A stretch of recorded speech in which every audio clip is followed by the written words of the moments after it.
Big changes are coming to 7th Street Elementary School in North Little Rock. Good evening, I'm Faith Wooder. And I'm Craig O'Neill. After debate within the community last month, the plan was approved just days after the tornado.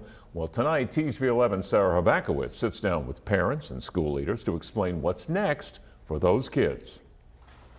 When North Little Rock School District proposed changes to 7th Street Elementary's curriculum and school size, parents like Richard Tatum wanted to say. Historically, there's been some struggles at 7th Street. I don't think there's anybody who's going to deny that part. There has been some issues. We all feel like action should be taken.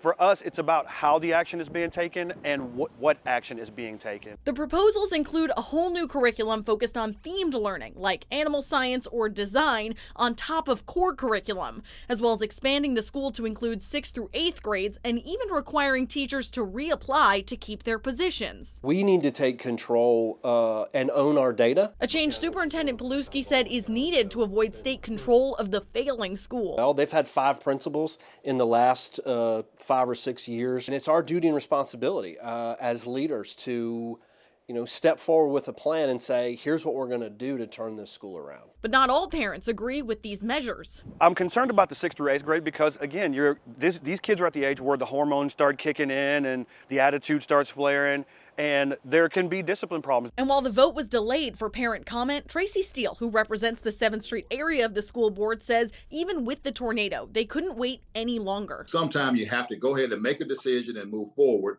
And we had to do that in order to have time to put staff in place and make the necessary changes that we needed to make before next school year.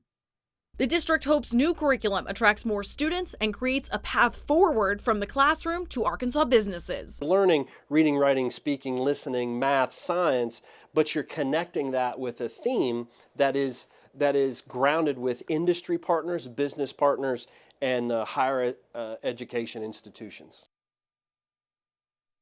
Superintendent Paluski also says the district is still working out some of the details for that eventual expansion of the school to 6th through 8th grade. And he emphasized that's why it's not happening next school year, but they're going to start that process the year after. Sounds like they've made up their mind. They're ready to go.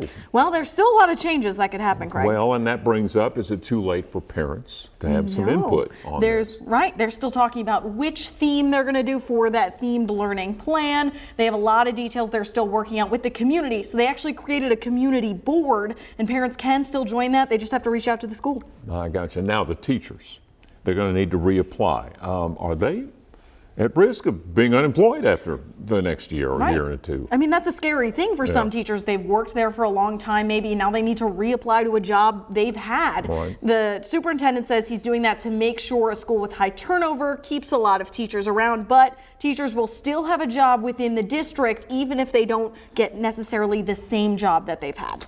And that school know it very well. It needs some adjustment, and they realize that. It's going to be interesting to see how this continues forward.